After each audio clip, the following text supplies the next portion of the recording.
we're now joined by Dr. Bill Hazel, CEO of Claude More Opportunities. Dr. Hazel has a long history of leadership in public service, healthcare, and education. In his role at the foundation, he focuses on expanding opportunity and strengthening education and workforce pathways across the region. His work has supported a wide range of initiatives aimed at preparing students for future careers and building stronger connections between education and industry. Please join me in welcoming Dr. Hazel. Thank you, Shannon. I'm going to wander around because I get restless. I'm like your students. You can't sit. But hop to the next slide, or do I have control of that? You have control.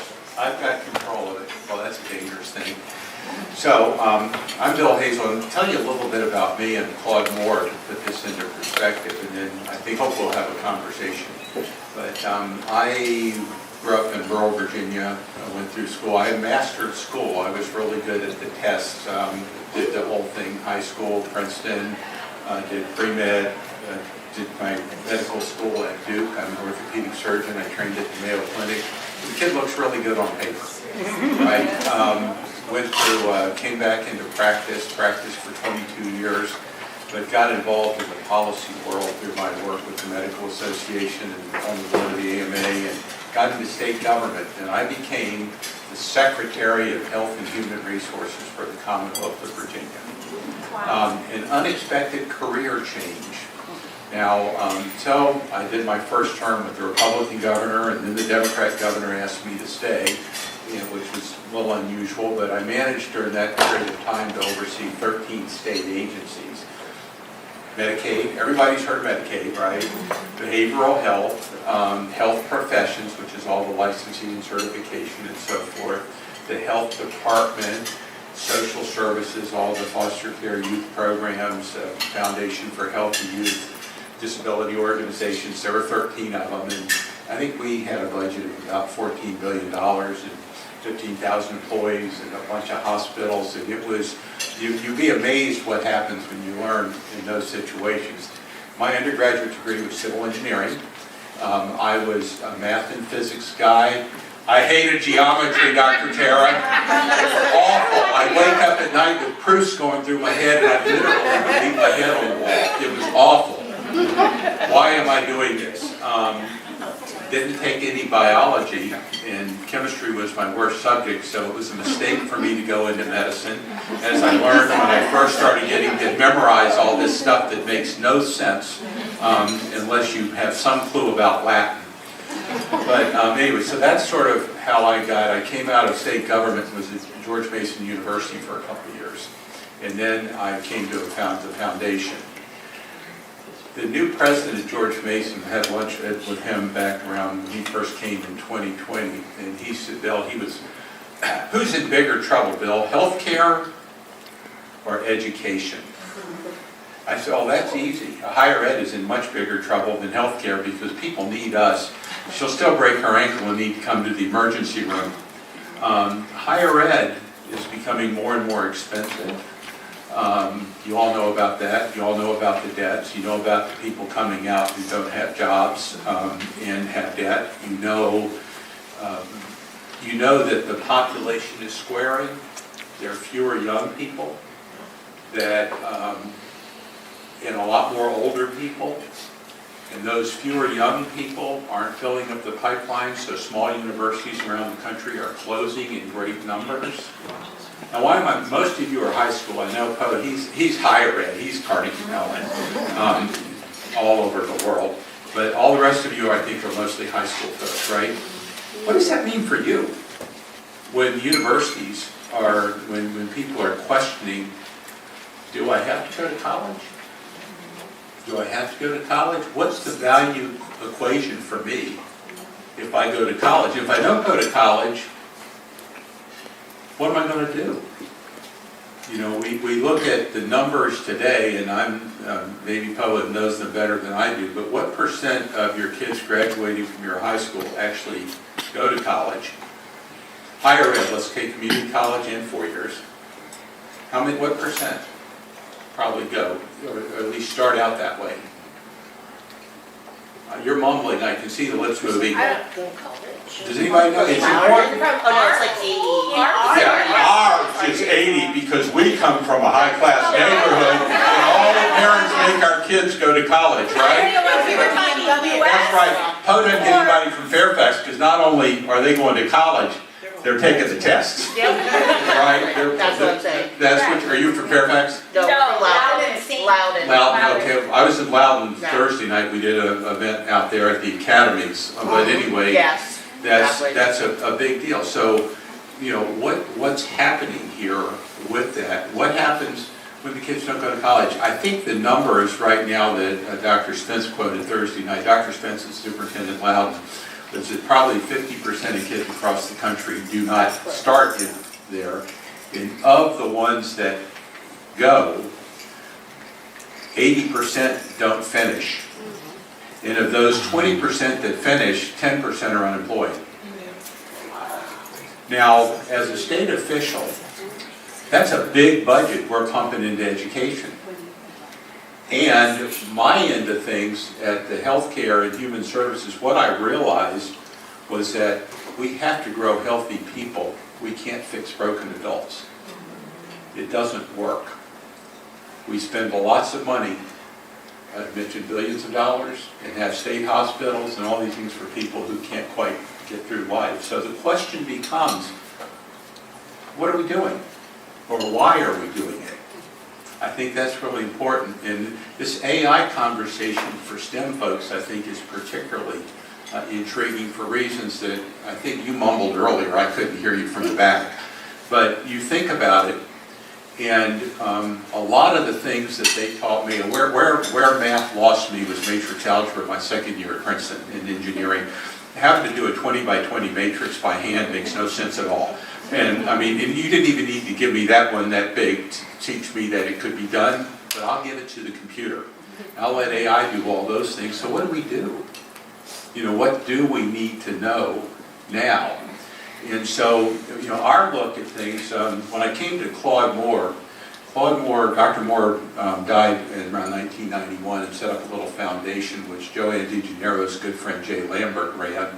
And Jay was on chairman of her board at Rickover for a while. But, you know, Jay finished high school, nothing after that. Went to work for the county government, trained himself to be a draftsman, worked his way up through jobs. He became the county administrator of Fairfax County during the heyday of the 70s and 80s. Like, that's the top 4 position in the fastest growing county in the country. And Jay's simple idea was that the best thing that we could do as a foundation to help young people is to introduce them to things they wouldn't know about. You'd like that, Poe. It's thoughtful. Okay, it's people-oriented. Let's introduce them to something that they don't know about. There's a reason the shoemaker's son was a shoemaker, because that's what the family do. If, you know, when it came to healthcare, everybody knows about doctors, mostly. Everybody knows about nurses. They might know what was on Grey's Anatomy last week, or on the reruns, but that's what they know. And there are all these jobs out here with organizations that need talent. So how do we introduce you to that possibility? And then how do we get you out of high school knowing in 2006 when they set up this Claude Moore Scholarship Program, they didn't know these numbers that we have today, but they predicted. And they said, you know, people need to have a skill, because what really people need at the heart of it is to be able to take care of themselves and their families at the heart of things, and to have a decent life. So how do we ensure that? And why do people drop out? They drop out because they have a baby. Single gals need to take care of a baby generally. Parent gets sick. It falls generally to the daughter. Car breaks down, they can't get to school because they don't have any money. The wraparounds, what we find, I'm on the chair of the Education Foundation for the community college system in Virginia, and the biggest problem that we have is the need for wraparound funds for the folks who are a car breaking down away from getting that next certificate. So why am I telling you all this? You all are preparing them for that life right now. And, you know, so let's think differently about earning and learning. How do we think about making it so that a young person experiences what it's like to be in a job? Get in the habit. Employers complain today that the biggest thing they need is not the technical skill, it's the durable skills. Can they get their butts out of bed in the morning and show up? Will they put in an honest day's work? Will they work in teams? Those types of things. So how do we add that to the science curriculum in a meaningful way? So those are just some thoughts off the top. But what we think too is somebody mentioned the lack of hope. There was a student on the panel on Thursday night. Her mother works for Northrop Grumman. She came in as a substitute because the girl who was supposed to speak Thursday night couldn't make it. So she said, I got mom and daughter sitting next to each other. Mom's an engineer manager for Northrop Grumman. I said, Mom, what are you hiring? And she said, well, we're hiring engineers. And said, well, what do you need your engineers to do? She says, I asked them, have they gone down to talk to the tech people who are putting their projects together? And they said, well, we're engineers. We know better than they do. I mean, we doctors do that to nurses all the time. We do better. We know better. We know everything. But anyway, well, the last three things you sit down either blew up or caught on fire. Maybe you ought to talk to the people who do the work. And we've managed in education to segregate ourselves. We have the pre-academics and we have the hands-on people. And the truth is we need both. And we need them both to be respected and so forth. So how do we get that back together? Career and technical ed, anybody here do any career and technical ed? All right, y'all know what I'm talking about? Okay, am I making some sense here? So anyway, you get students, and they got all these choices. The college kids, I was told I was going to college, and I did, and I managed that course pretty well according to the papers. But I didn't even know that there were other possibilities.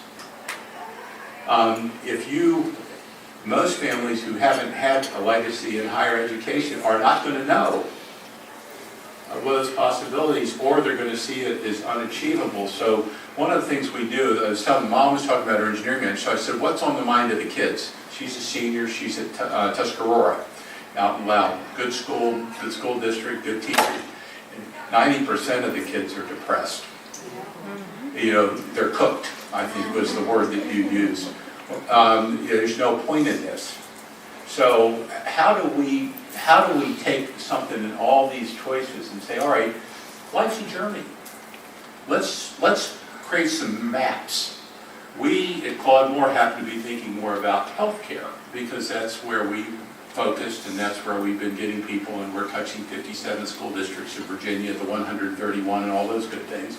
But how do we in life sciences need kids to know that there's something besides tech out there. It actually touches people, Poe. It's important. And it's hands-on. How do they learn that if the parents don't know? So we're really encouraging a lot of exploration in the middle school. We funded the 4-H Virginia Cooperative Extension to create a van that goes out to rural areas and gives them a mobile life science experience, which includes neuroscience and behavioral health and career exploration and things like that. The engagement of the learners. The director of continuing education in our career technical ed in Loudon was in this panel the other night, and he says, nationally, the big problem is 90% of high school kids say the classes are boring. Now, it may be, and the problem is what's boring to some isn't boring to the others. They aren't all alike. So we tend to fall into that trap, particularly around the testing. We're treating everybody as they've got to reach the same goals when they're not interested and not capable or whatever. So we get that. As we look, when I came to Claude Moore in 2020, Claude Moore was touching about 17 school districts with their current Claude Moore Scholars Program, which had started in Loudon. And Mr. Lambert, John's friend, said, Bill, this is a great program. We're helping all these kids find a meaningful career where you can do good things, do well, and support yourselves and your families, and we should be all over the state. And I said, Jay, did you say 17 school districts? And he said, yeah. And I said, there are 131 in Virginia. How much money did you say you had? And then said, where's the evidence that this is working?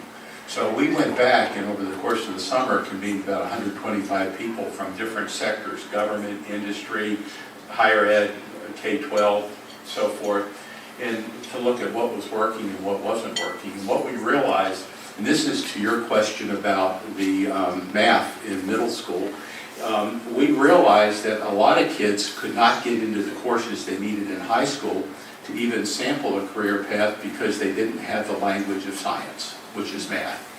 So it's not necessarily addition and subtraction, but it's the language of science that people need to have to take the science courses. Who are our chemistry teachers here? Okay, do they have to know a little math to do chemistry? A lot of math? Yes. If you're going to go into nursing, do they need to know chemistry? Yes. Okay, so it's somewhere they got to start, and I think we delay that till too late in life. We're not challenging, which is part of the boredom that Poe is overcoming. Sometimes the courses just aren't good enough. They check the box, they had the course, but our people at health professions say they aren't high enough quality. The kids have not learned enough to be successful. That should not happen, but it does. Curriculum. Anybody counselor here? Who's doing counseling for students here? One counselor for how many schools for students? And they have to know everything about everything, right? So how does that work when you don't know how to counsel people? So one of our groups got together and said 3 hospital systems, 4 community colleges, 6 universities sat down in a region in Virginia around Roanoke and said, we're going to sample all the DOE courses that are actually approved and being taught. There's a difference, or they're teachers for them. Approved and being taught, and we're going to design a pre-healthcare track so that intentionally students can take courses where credits will transfer and credentials will stack. Went to DOE and said, we'd like to see this. We review the curriculum every 5 years. It's not time yet. That wouldn't happen in Maryland, would it? No. But no, these are things where the bureaucracy really screws things up sometimes and needs to be more nimble. Courses, we have dual enrollment in Virginia. Now the community colleges are responsible for being sure that if a locality can't do the dual enrollment, that they take it on. So, but we have courses that are being taught in high school that aren't eligible for dual enrollment. Community college says no. I talked to the chancellor for an hour yesterday about this. No, it's not. We're not going to give you dual enrollment for that. And that was because I met 2 girls who are in X-ray tech at the academies of Loudon Thursday night, or in the program, but when they go to NOVA, they're not going to get credit for everything they took. Now, why is that? I mean, we're paying to teach the course twice. They're paying with their time to do it twice. These are girls that will take advantage of a low-cost education and be able to move themselves along affordably. And we're wasting their time and our money teaching them courses because the curriculums are not aligned. Well, they also say that so my kid I woke her up, I can tell. My son goes to school in Prince William County, and he's at Gainesville High School, which has the med program. Yep, Yeah. you've got some of those. Mm-hmm. And the teachers are not Certified with the right credentials. Yes, there it is. And, the high school teacher can't teach the course because she doesn't have the AMP, the anatomy and physiology. These are things that we have to think about. I mean, it's crazy how that works. So, but we think, to go back to this, we think that we need to lay it out, and we understand this is just a suggestion, just like a map. You know, we used to have paper maps, and you'd open it up, and only Poe has been to every place in the United States, I gather. He can find Oklahoma. I got in and out of Oklahoma City 5 times over the course of about 18 months a few years ago. Every flight went through a different connecting airport. It was to keep us out.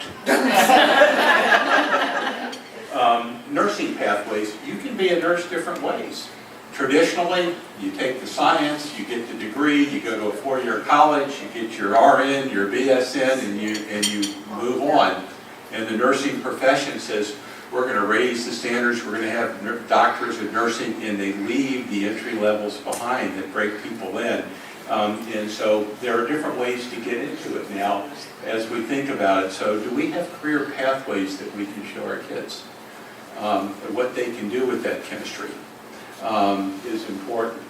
We look at Virginia, in 9 economic development regions called Go Virginia Growth and Opportunity Regions. And when I say we do, Claude Moore has chosen to use this. There are 35 community service boards for behavioral health, no 40, there are 35 public health districts, there are planning districts. There are no 2 overlapping districts in anything, so don't get caught up in the districting. But what we have tried to do is to say, all right, let's create some meaning to this. How do you know what to teach? You don't want to teach to the test. And how do you know what your students need? And I can tell you that at the end of the day, the folks in your community who are going to hire your students know what they need. Have you talked to them? Have you talked to them? And how do you do it? That school district on Roanoke I was telling you about has 17 school districts in all these. How do you come together and say, all right, these are the skills that we really need to be adding. Why are we doing this? We want them to be able to take care of themselves and their families and have a good life. So how do you do that? The first job isn't the end job. It's just the next stop. Because we can show you that there are progressions beyond that, and it doesn't mean you got to go finish 4 years by the time you're 20. Is it now 28 or 30 at Carnegie Mellon? How many years does it take to finish? It used to be 4, but now it's probably 8 or 10 or, huh? It depends how many classes they try to take. Yeah. So we think about that. So what we believe is that we need these sector partnerships. And I think that this area here, which we're in, is ripe for sector partnerships in science. Do we sit down? I know the tech people do this a lot because they've been so hurting for workforce, but in life sciences, do the hospitals and the nursing homes sit down with you all ever and say, this is what we think is important? This is what our kids need to have. Oh, and by the way, send them to us and we'll give them an experience. They don't do that for a variety of reasons. So Winchester School, the hospital up there, has a problem because they get 3,000 requests a year and they can't honor them. So how do we show the kids? And the kid might have the experience and hate it. Learning opportunity is really good because then they can use their life doing something else and not finish, not get their degree and then go do something they really regret. So we think we need to pull these together. So we worked with the state, the Secretary of Labor in the last administration to think about setting up the partnerships. How do you pull these together? You bring your government folks in.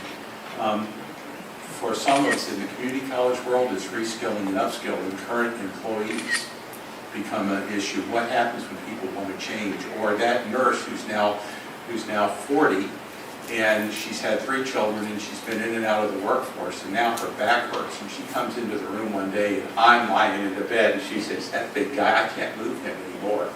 What do we do with her talent? How do we get them back to work? So they can support. So we have to think about the complexity of the agencies. Identify what your region actually has. This region has everything. I mean, let's be honest. Loudon has everything, including controversy. So think about what we have that we can build on, that's out there, and then develop the programs that can move. And I will tell you, one of the biggest challenges today in offering career and technical training at K-12 and community colleges, what you have is lack of teachers. I think the technical term for the different requirements between K-12 teaching and community college teaching, I think the education technical term for that is stupid.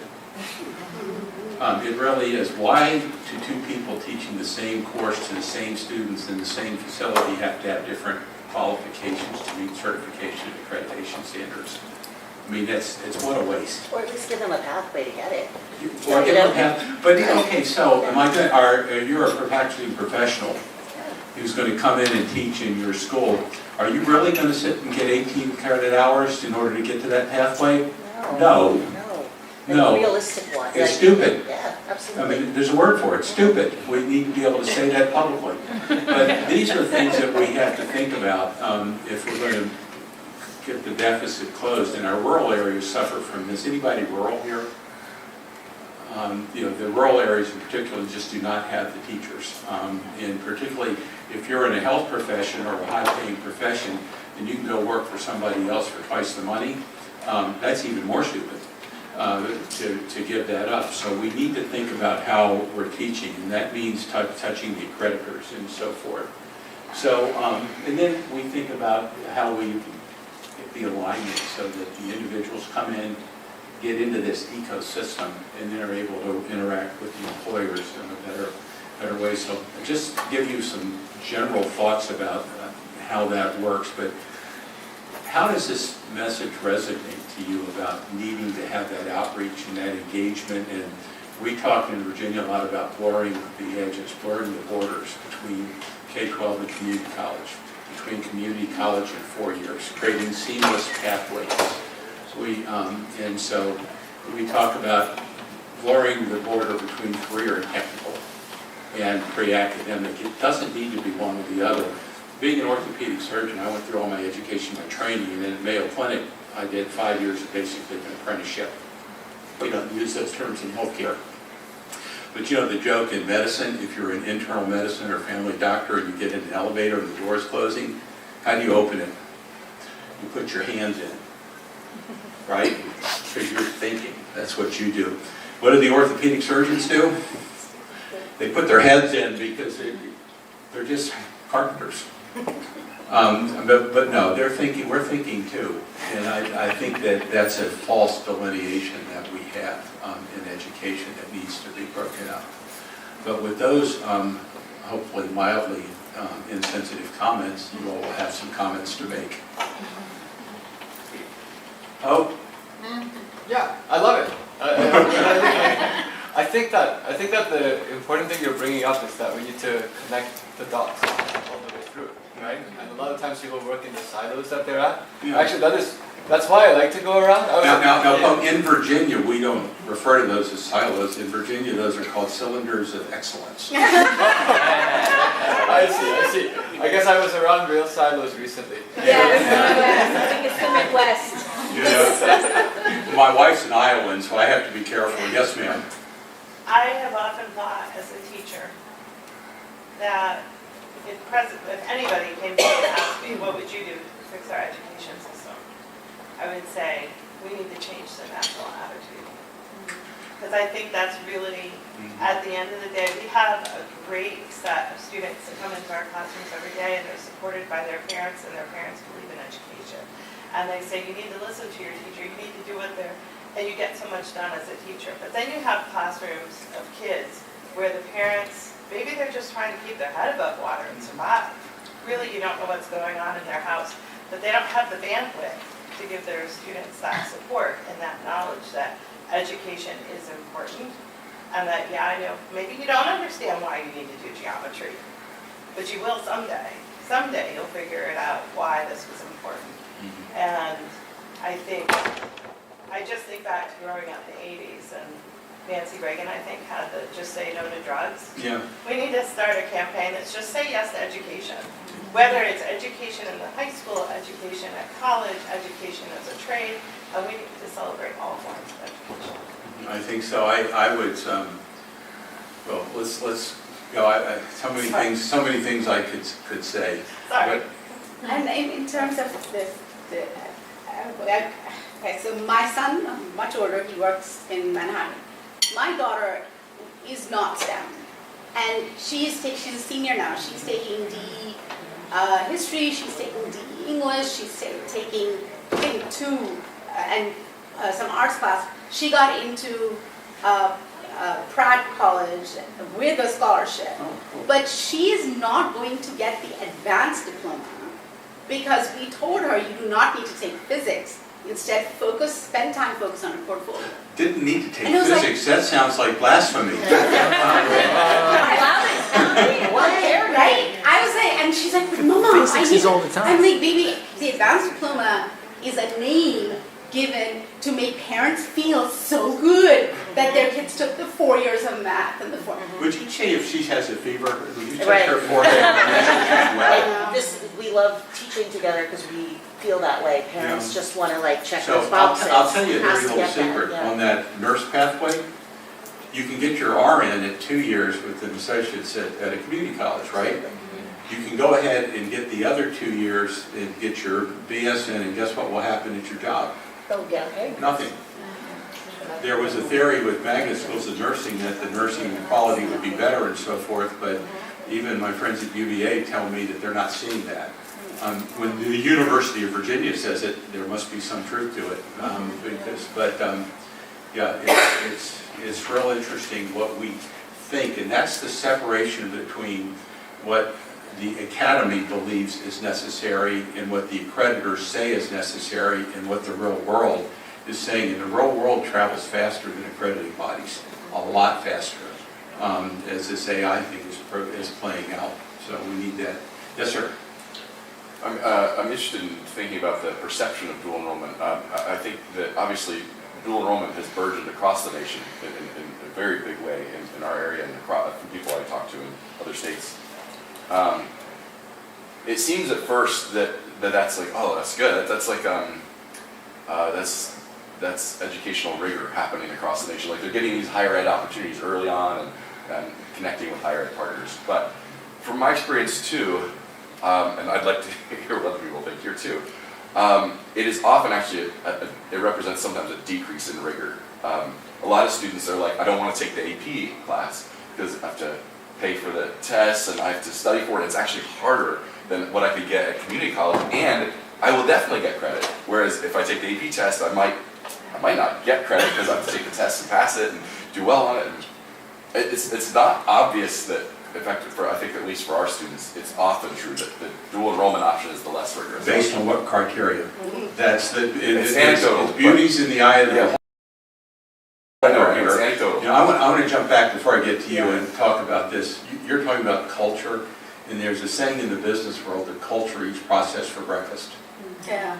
You know, and you experience it in your daily life because you've got all these rules that are written, and then you've got the way we do things, and the way we have done them. And I think that that's important. The panelist earlier was talking about AI, and we will not be able to, the genie's not going back in the bottle.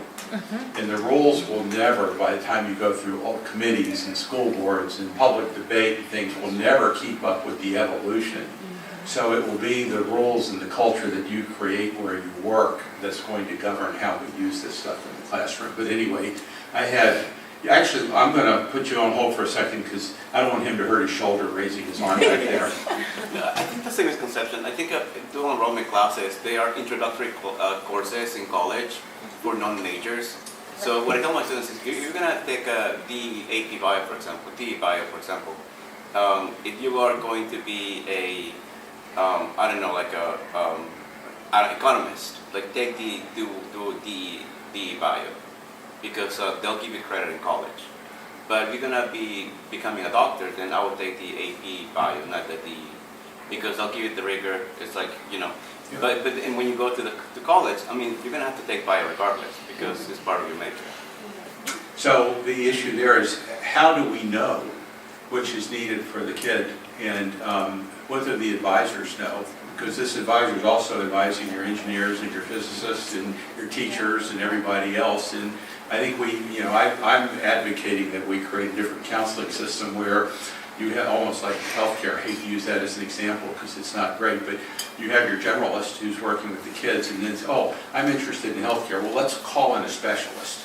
And that's where technology can help you, because that specialist may be someplace else. But let's have someone who really understands healthcare and what you need to do it, because the students have different needs, you know, and so forth. Now you're back again, and then we woke Yarrow up. So I taught in Florida for 5 years. She's confessing to having taught in Florida for how many years? 5. 5 years. Okay. And she came back. During the pandemic, and I moved back to Loudoun the minute I could. But what happened down there, I taught 8th grade. It was a high school accredited physics class, and all the students that wanted to do dual enrollment took their biology over the summer online in 2 months, and then enrolled in 4 AP classes freshman year, 4 AP and tried to do the dual enrollment. Overachievers. Huh?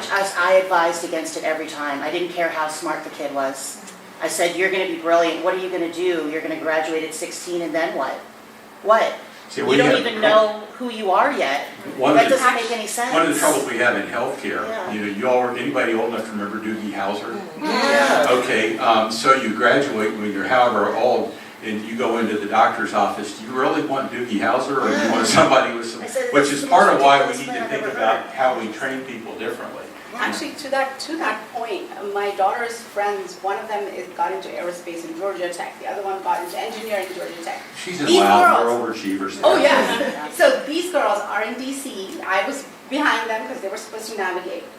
These aerospace engineering girls are standing there like, yeah, but on the map, which way do we have to go? And my daughter looks over, she's like, dude, why don't we just walk one way?